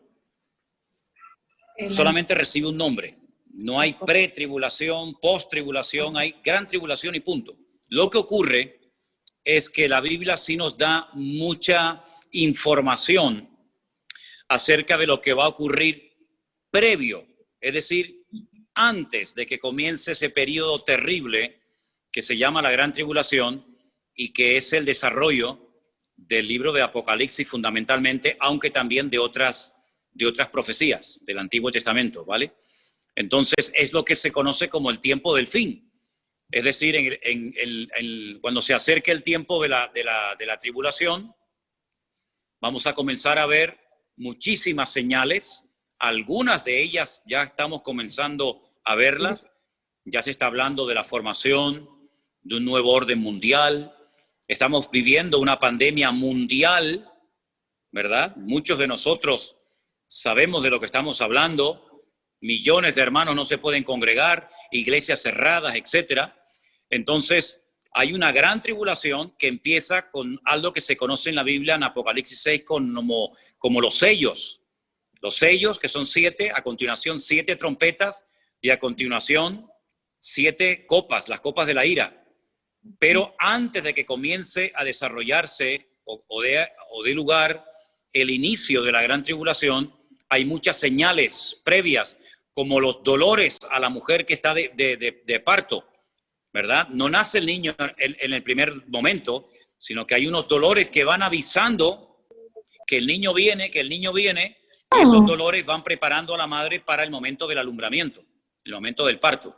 Entonces, eso es lo que la Biblia, a grandes rasgos, nos enseña acerca de lo que se conoce como la gran tribulación. ¿Ok? Ok, sí, pues muchas gracias, pastor. Oramos por usted, por su familia y por toda la iglesia. Estamos muy, muy contentas y pues que Dios lo bendiga grandemente. Pues nada, hermana, un placer haberla podido ayudar, y de todas maneras, las clases de escatología que se grabaron en su momento, allí hay también muchas explicaciones que en un momento determinado sería bueno que a lo mejor usted escuchara y que le pueden ayudar y reforzar su conocimiento de la palabra, ¿sí? ¿Okay? Me pasan una nota que dice una niña, una hija de 8 años, que no ha aceptado al Señor. Bueno, al final de la reunión vamos a hacer una oración especial para los que todavía no han aceptado al Señor, que lo puedan hacer hoy y que puedan experimentar el gozo de la salvación. Voy a dar lugar a 2 preguntas más, por favor. Así que Vanessa me va a indicar de quién se trata la primera pregunta. Tenemos 2 y terminamos con oración. ¿Me escuchan? Sí. Hola, soy dominicana y vivo en Suiza desde hace 4 años más o menos. Yo mandé mi pregunta por WhatsApp porque yo pensé que no iba a estar hoy, pero gracias a Dios he podido estar. Le quiero dar las gracias a los hermanos y a usted también, porque gracias a Dios he encontrado por fin una persona que no explica, no explica todo realmente claro y que puedo entender. Muchas de las preguntas que tengo al escuchar a las prédicas, me pasa algo especial, es que escribo las preguntas y al otro día cuando oigo el devocional o cuando oigo la prédica, las preguntas van siendo contestadas. Pero tengo un problema reciente con mi esposo. Yo al llegar aquí, visitaba la iglesia católica, yo soy católica desde hace mucho tiempo, era católica, y con él y su familia iba y visitaba, iba a la misa, iba a las actividades, pero al llegar aquí y convertirme, yo me convertí estando aquí, ya no quiero ir a esas actividades, y he tratado de explicarle, pero él no entiende, se pone molesto, se pone muy rebelde, tengo el problema con su familia porque también su familia lo presiona a él. Entonces, esa es una de las preguntas, ¿cómo hacer para nosotros poder, o para, en el caso mío, porque yo sé que es posible que otras personas tengan el problema, para poder lidiar con esa situación? Porque mi esposo no entiende el cambio que ha habido en mi vida, mi esposo no entiende, entonces su familia también lo presiona y también quiere presionarme a mí para que yo vaya a la misa, para que vaya a los bautizos y para que vaya a las actividades católicas, que de hecho yo antes asistía al principio cuando llegué aquí. Gracias, y espero que también esta duda que tengo, esta pregunta, le pueda ayudar a otra persona, porque sé que también van a pasar, si no han pasado por la misma situación que yo. Ok, hermana. Mire, hermana, no es fácil y tiene que tener mucha paciencia. ¿Usted no ha oído el refrán que dice que se casan más moscas con miel que con vinagre? ¿Sí? Pues mire, hermana, tiene que pedirle mucha sabiduría al Señor, tener mucha paciencia con su marido, porque es lógico que si él no ha tenido la experiencia de aceptar al Señor como usted se ve que él ha tenido, él no va a entender de la noche a la mañana por qué usted no quiere ir a misa, por qué usted no quiere acompañarlo a diferentes lugares, pero tiene que tener sabiduría, tiene que pedirle al Señor mucha sabiduría y paciencia para que usted pueda ir ganándolo con amor. Y el Señor le va a dar palabras y el Señor le va a dar la sabiduría necesaria para que usted sepa cómo llevarlo a los caminos del Señor. Lo mismo que le dije antes a Alberto, se lo digo ahora a usted. El ejemplo, el testimonio, es lo que va a hacer que el corazón de su marido se ablande y que comience a interesarse por las cosas del Señor. Pero no es un trabajo de la noche a la mañana, sino que tiene que pedirle a Dios mucha sabiduría. Hay momentos que es mejor callar que ganar una discusión. Hay momentos que es mejor hablar y no callar. Es decir, es un día a día, y que el Señor le ayude a la luz de la palabra y orando al Señor por él. Ore mucho por él, ore mucho por él. Señor, toca su corazón, que él entienda el Evangelio. Si usted un día, no sé cómo lo ve, pero si usted un día le dice, mira, ¿tú quieres que hagamos una oración juntos? ¿Quieres que demos gracias a Dios por la comida?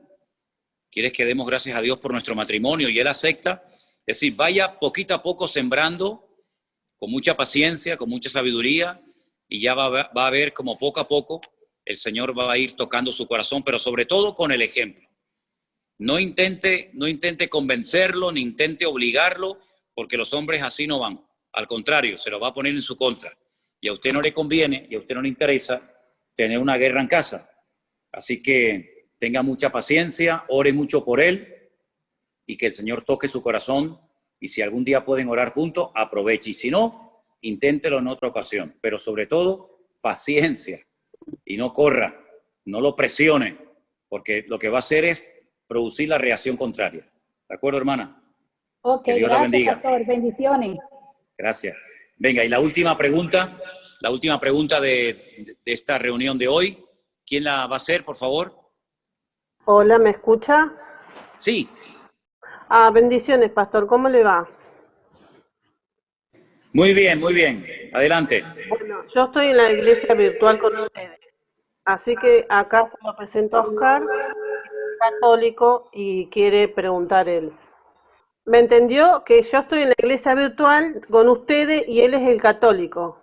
Bien, pues que haga la pregunta. Bueno, preséntate. Buenas tardes, Pastor. pastor. Buenas tardes. Mucho gusto. Yo soy Oscar, que soy católico. Ahí habla. Yo quería hacerle la pregunta.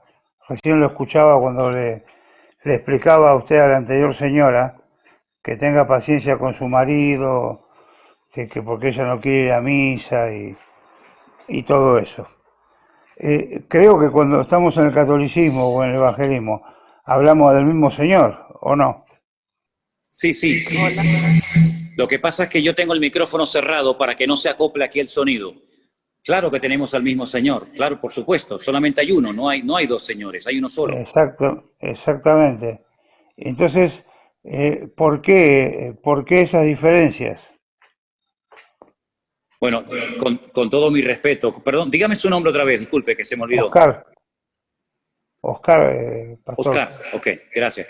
Oscar, la diferencia entre los católicos y los evangélicos no está en el Señor, en absoluto. Ahí no radica la diferencia entre un católico y un evangélico. Sí, ya lo sé.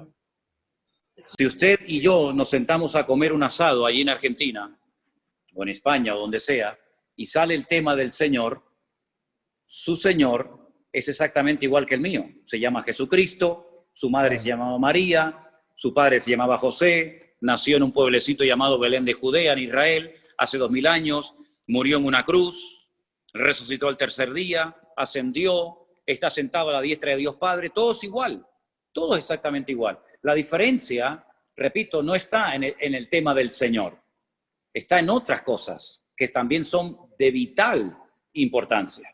Por ejemplo, un buen católico, un católico como tiene que ser, pues tiene que estar sometido a una autoridad que, por ejemplo, como usted sabe bien, y ahora además es de origen argentino, como es el Papa. Ahí ya hay una diferencia bastante grande. Otra diferencia bastante grande, por ejemplo, es a la hora de confesar nuestros pecados. Yo no voy nunca a ningún hombre a contarle mis pecados, ni mi vida, ni nada. Yo voy directamente a Dios. Un buen católico tiene que ir primeramente a un confesionario y después de pedir perdón por sus pecados, según la doctrina católica, el cura lo absuelve de sus pecados, le manda una penitencia, la hace y, en principio, es lo que tiene que hacer para el perdón de sus pecados. Otra gran diferencia. Correcto, pastor, yo estoy de acuerdo con lo que dice usted. Creemos que hay un cielo y un infierno. Un buen católico antiguamente, digo antiguamente y ahora le voy a decir por qué, creía que había 4 lugares a los que se podía ir una persona al morir: el cielo, el infierno, el purgatorio y el limbo. Pero Ratzinger, el Papa Ratzinger, el que dimitió, ¿se acuerda? Él quitó la doctrina del limbo y ahora solamente hay 3 dentro de la doctrina católica: cielo, infierno y purgatorio. Es una diferencia muy grande. Es decir, la diferencia no radica en el Señor. La diferencia radica en otras muchas cosas que son de vital importancia. Por lo tanto, nos une el Señor, pero lamentablemente nos separan otras muchísimas cosas que son de vital importancia. Y otra cosa, y le dejo paso para que si usted quiere aportar o decir algo más, es lo siguiente. En el mundo de la Iglesia Católica, cuando usted entra a cualquier iglesia de España, de Argentina, de Colombia o de cualquier país del mundo, generalmente, no siempre, pero generalmente usted va a ver una cruz donde está crucificado el Señor Jesucristo en una imagen. Usted jamás va a encontrar en ninguna iglesia evangélica del mundo una cruz donde el Señor Jesucristo esté crucificado. ¿Por qué? Porque nosotros no solamente creemos en la crucifixión, un hecho trascendental y de vital importancia, sino que además creemos en la resurrección del Señor Jesucristo, y Él está dentro de nuestros corazones. Cuando yo era católico, yo tenía a Cristo colgado aquí en el cuello, en una pequeña cruz, en una pequeña cadenita. Hoy en día, como usted puede comprobar, yo no llevo absolutamente nada, pero lo llevo, no colgado ahora afuera, sino lo llevo dentro de mi corazón. Entonces, repito, en cuanto al Señor, hablamos de la misma persona, pero luego hay muchísimas cosas, como usted sabe perfectamente bien, que nos separan y que son las cosas que a la luz de la Biblia, a la luz de la palabra de Dios, son las cosas que chocan cuando uno lee la Biblia. Dice, pero ¿por qué tengo yo que creer? ¿Por qué tengo yo que practicar en cosas que mi Biblia, la palabra de mi Dios, la palabra de mi Señor, no me enseña? ¿Quién entonces las enseñó? ¿Quién las incluyó? ¿De dónde salen tantas y tantas prácticas y tradiciones que no están en la palabra de nuestro Señor Jesucristo? Bueno, es entonces cuando nos encontramos en reuniones como estas, a muchísimos católicos que dicen, caramba, ahora me doy cuenta que mi sinceridad no estaba acertada del todo, sino que hay muchísimas cosas en las que hemos creído, porque, seamos sinceros, ¿quién llevó la religión católica a Latinoamérica? ¿Los japoneses? ¿Los árabes? ¿Los chinos? No, los españoles. Los españoles llevaron la espada y llevaron la cruz. Se llevaron la espada y dejaron la cruz. Y Latinoamérica es católica porque fueron los españoles allí, pero si hubieran ido los musulmanes, probablemente todo el cono sur de Latinoamérica, todo Centroamérica, nunca hubiera sido católica o cristiana, hubieran sido musulmanes o los budistas o los hinduistas. Es decir, que muchas veces la religión tiene que ver con aspectos culturales, no tanto con aspectos de elección personal. Yo hoy en día soy cristiano porque yo quiero ser cristiano, no porque nací en un país cristiano y porque mis padres o mis antepasados fueron cristianos, sino porque yo quiero ser cristiano. No es por imposición, es por convicción personal. Y eso lamentablemente en el catolicismo, con todo mi respeto, y usted lo sabe perfectamente bien, no se enseña. ¿Por qué? Porque en el momento en el que al niño se le mete en la pila bautismal y se le bautiza, automáticamente ya forma parte directa y activa de la Iglesia Católica, y eso no enseña la Biblia.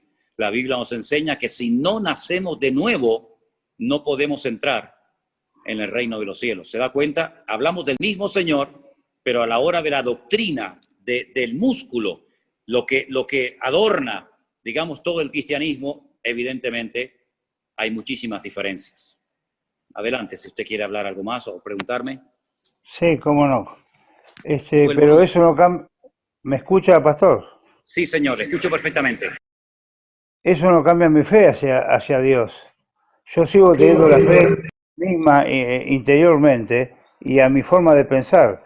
¿Está muy mal eso? ¿Me podría repetir la pregunta, por favor, que no la escuché bien? Que lo que usted me cuenta que es real, no cambia mi fe hacia el Señor. Yo tengo la fe hacia mi Señor, pensando de mi manera, equivocado o no, pero creo en mi Dios, en mi Señor, y trato de cumplir de todas maneras. Posiblemente sin ir, soy un católico y tampoco soy asiduo a las misas. Bueno, lo que pasa es que usted es un católico que rompe la norma.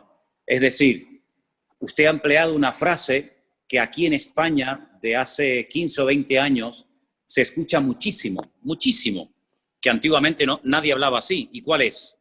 Bueno, yo soy católico a mi manera.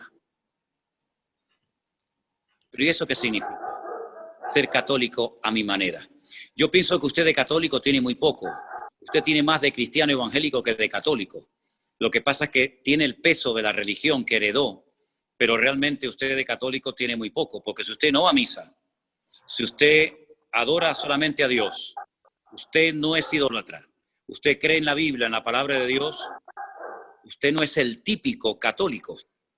Usted se parece más al resto del grupo que tenemos hoy aquí, en este grupo, que realmente a un católico, porque un católico 100% no podría hablar ni vivir su catolicismo, su cristianismo, como el que usted vive, que se parece mucho al que yo vivo. Sí, yo lo que a ver, posiblemente y seguramente lo que usted me contestó, pero supongamos que yo me paso al evangelismo, pero voy a actuar de la misma manera. No sé si me sé explicar. Yo lo siento de esa manera, no siento la necesidad de leer la Biblia o de escuchar. Sí, soy atento a muchas cosas, pero no siento esa necesidad. Y por eso no me siento menos, ni dejo de adorar al Señor y pienso en Él. Usted no tiene que pasarse al evangelismo. Usted no tiene que pasarse al evangelismo para nada. De hecho, esta reunión y los devocionales que yo hago y los programas que llevo haciendo hace tiempo del Pastor Online y todo esto, el objetivo no es sacar a la gente de la Iglesia Católica y meterlos en el evangelismo. Ese no es el objetivo. Usted no tiene que hacerse evangelista. Usted lo que tiene es que vivir más intensamente su cristianismo. Porque Cristo no era evangélico, pero tampoco era católico. Jesucristo, si tenemos que decir que era judío. Y los judíos no son ni católicos ni evangélicos. Es decir, si usted no siente la necesidad de leer la Biblia, permítame que le diga algo, es porque a lo mejor todavía al autor de la Biblia no lo conoce como debería de conocerlo. Porque usted cuando conoce al autor de la Biblia, cuando usted tiene un encuentro, una experiencia personal con el Señor Jesucristo, usted lo primero que anhela y desea es leer la palabra de su Dios y de su Señor. Es como cuando yo estaba en el ejército y le mandaba cartas a la que hoy en día es mi mujer, o ella me mandaba cartas a mí. Imagínense que yo estoy en el ejército solo y recibo cartas de mi novia y digo, no tengo ganas de leerla. Pero ¿cómo que no tienes ganas de leer la carta de tu novia? ¿Estás loco? Yo estaba todo el día esperando que llegaran las cartas de ella y me imagino que ella estaría esperando que llegaran mis cartas. Porque detrás de esa carta hay una persona, detrás de esa carta hay un amor, detrás de esa persona hay unos planes, hay un proyecto, detrás de esas cartas hay muchas cosas. Detrás de un libro que llamamos Biblia está mi Dios, está mi Señor, está mi amigo, está todo para mí. Entonces, cuando yo le conozco y le amo y le quiero honrar, yo devoro la Biblia, porque es mi Dios, es mi Señor el que me está hablando. Imagínense decir, no, yo no tenía ganas de leer nunca las cartas de mi novia. Pero ¿cómo que no tiene ganas de leer las cartas de la novia? Es una incoherencia. Entonces, a veces hay cosas que evidencian que lo que hace falta es potenciar ese encuentro, esa experiencia personal con Cristo. Y yo le aseguro que cuando usted tenga ese encuentro y esa experiencia personal con Cristo, nadie le va a tener que decir que lea la Biblia. Nadie se la va a decir. Usted la va a agarrar solo. Nadie le va a tener que decir que rece o que ore. Usted va a tener un deseo tremendo de estar siempre con su Dios. Pero es una experiencia personal que estoy plenamente convencido de que en cualquier momento la puede tener usted. Pero le felicito por su sinceridad, por su amor a Dios y me alegro muchísimo de que haya estado con nosotros en este grupo en esta tarde. Ha sido un gusto conocerlo. Le mando un gran abrazo. Dios le bendiga grandemente. Y Igualmente para voy a dar usted, lugar ya a la pastor. última persona que me decían que era, perdón. No sé, pasa que hay mucho. Irma Díaz, me dicen que es la última persona que vamos a darle lugar en esta tarde. Y disculpen que nos hayamos alargado un poquito, pero si hay preguntas tenía que dedicarle tiempo. Irma está por ahí, por favor. Y disculpen a los que no le hemos dado lugar. Vamos a tener otras reuniones, si les parece, ¿sí? A ver, ¿dónde está Irma? Que no la veo. ¿Está por ahí? Abra su micrófono, Irma, para que la escuchemos bien, por favor. No se oye. Lo tiene abierto, así que hable, Irma. Sí, está abierto. Ahora, hable fuerte, que la oímos bien. Sí, buenos días, pastor.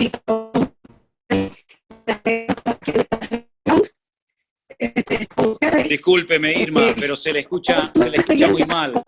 Entonces, no se enfade con nosotros. Enfádese con la compañía telefónica, pero no conmigo. Miren, vamos a hacer algo.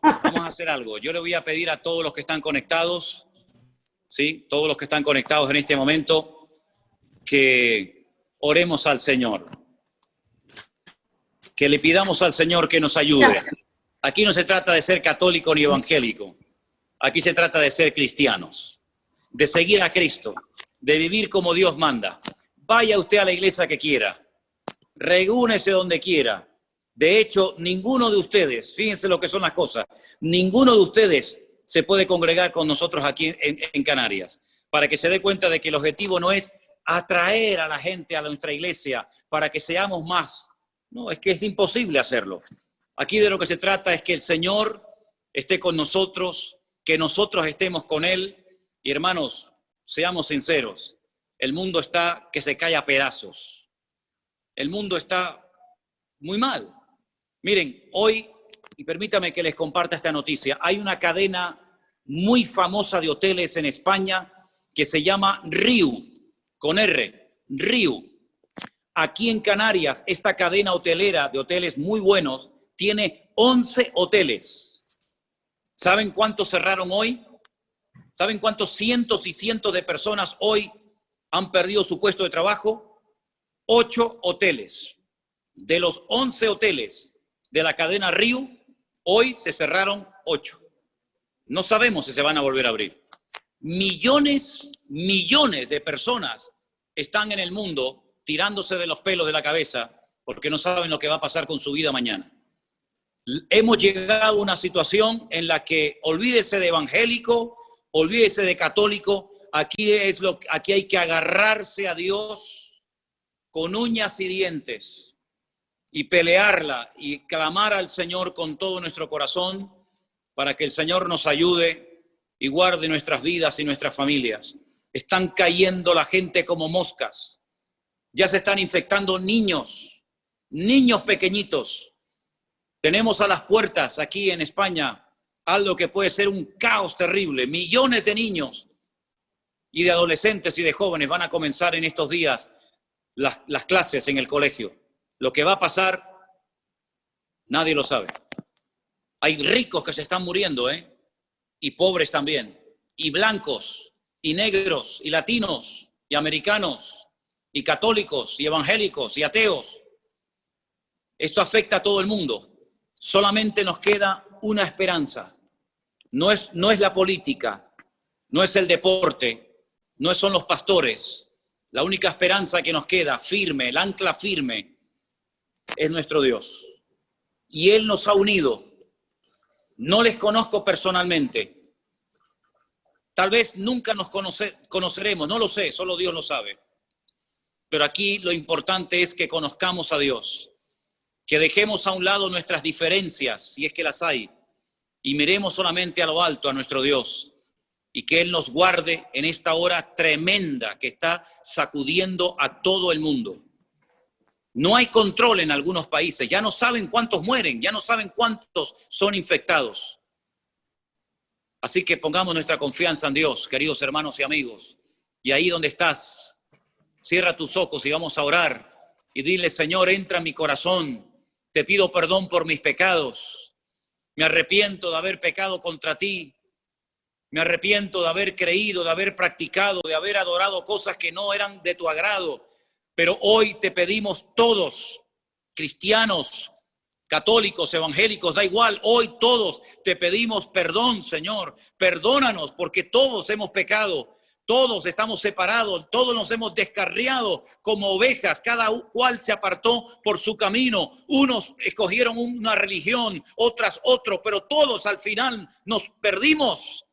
Pero gloria a Dios que tú mandaste al Salvador, al camino, a la verdad y a la vida, que es Jesucristo, el Salvador del mundo, a la tierra, para que muriera por nuestros pecados y a través de su sacrificio y de su resurrección poder obtener el perdón de nuestras almas y poder experimentar el gozo de la salvación. Señor, gracias por esta reunión preciosa donde nos hemos visto las caras, donde nos hemos conocido, donde hemos oído la voz de muchos preguntando, opinando. Señor, pido una gran bendición para todos mis hermanos, para estas familias que están representadas con estos hermanos y hermanas que hoy se han juntado en esta reunión de Zoom. Señor, ayúdanos, que no te fallemos en esta hora. Aumenta nuestra fe, Señor. Aviva y despierta tu amada iglesia y únenos con tu Espíritu Santo, Señor, para que demos testimonio al mundo en esta hora difícil en la que estamos viviendo todos los habitantes de la tierra. Ayúdanos a los cristianos, ayúdanos a nosotros como pueblo de Dios, iglesia tuya que somos, a mantenernos firmes en la fe, a no tener miedo de nada ni de nadie, Señor, y sigue obrando milagros y maravillas en la vida de todos y de cada uno de nosotros. Muchas gracias, Señor, por esta reunión maravillosa, inolvidable que hemos tenido en este día. Bendigo a todos mis hermanos, Señor, y que tú sigas usando nuestras vidas, lo poquito que podemos aportar desde esta parte del mundo para bendecir a tanta gente. Ayúdanos, Señor, y que no haya nadie que se pierda, que no haya nadie que se condene, que no haya nadie que pierda la oportunidad y el privilegio de conocer a Cristo como su Señor y Salvador personal. Gracias te damos en el nombre de tu amado Hijo Jesús. Amén y amén. Gloria a Dios. Mis queridos hermanos, Dios les bendiga. Sé que ha habido problemitas con el sonido, con la imagen, con una cosa y con otra, pero gracias al Señor hemos podido celebrar esta reunión. Que Dios les bendiga. Me alegro mucho de haber estado con ustedes. Gracias a Vanessa, que ha estado arriba en el ordenador, a Anderson, nuestro hermano Armando. Hemos estado grabando esto para también que otras personas también puedan ser bendecidas.